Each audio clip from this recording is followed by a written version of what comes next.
Hello, this is Ambrose Neuro again. Just wanted to look today at the biases that affect us as we engage with YouTube.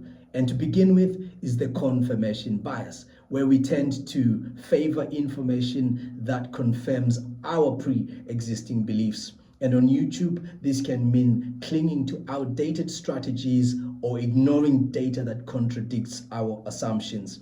This bias can manifest itself in subtle ways, such as selectively reading articles or watching videos that support your existing viewpoint while dismissing those that offer opposing evidence.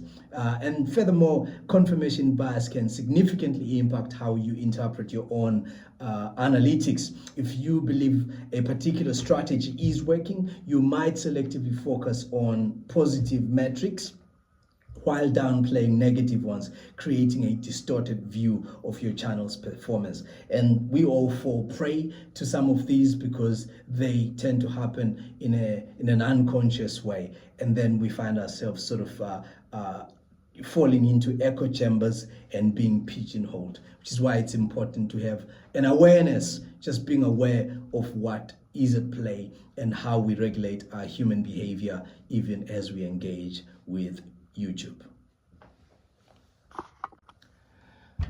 Now, looking particularly at YouTube, so a bias that can be prevalent is the bandwagon effect, which describes our tendency to adopt behaviors or beliefs simply because they are popular. And I think that is quite prevalent, especially in terms of when we look at the politics in South Africa. So, for instance, I just watched the phenomena around MK Party and Jacob Zuma and Floyd Chivambu. So whenever that thing happened, so everybody kind of then jumps on that. There's many things, there are sort of many things going on around the country, many things going on around the world. But actually there's this bandwagon, this is the popular thing, and everybody then jumps on this and makes comment on Floyd Chivambu and the MK Party, and nobody stops. You know, people keep going on and making speculations and commenting on comments that have been made, and this becomes the popular thing, so everybody wants to jump on that.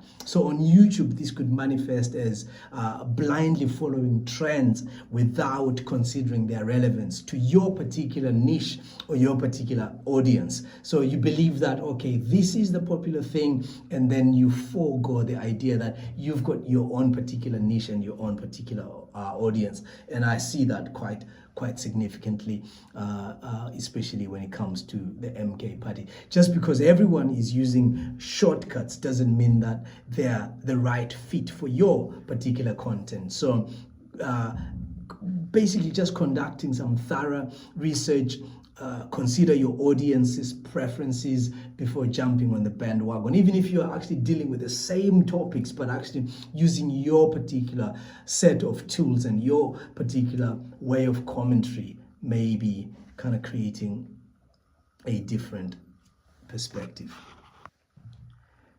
And last but not least is the vanity metric bias. And this is the tendency basically to prioritize metrics like views or subscribers over actionable metrics like watch time or audience retention. So you find somebody really getting excited about getting 100,000 subscriptions or 1 million views on any particular video while neglecting the click-through rate. And that's a classic example. So one focuses on metrics rather than the audience engagement, and this basically is a key issue. While high view counts and subscriber numbers can be gratifying, it's like, yeah, I've reached a milestone, they don't necessarily translate to a thriving and engaged community.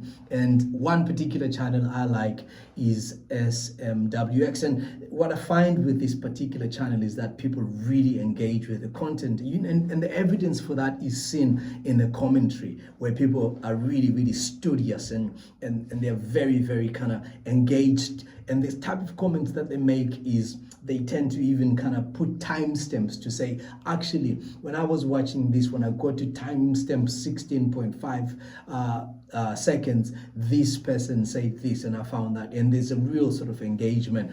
And I'm sure Sizwe Wash is quite fascinated and kind of satisfied with the level of commentary that he gets on his channel. And for example, a video might have 1 million views, but if the average watch time is only a few seconds, it indicates that viewers really aren't finding the content compelling enough to hold their attention. So they just click and move on. They might watch the video for only a few seconds and then move on. But this vanity metric bias is quite kind of trapping to a lot of people.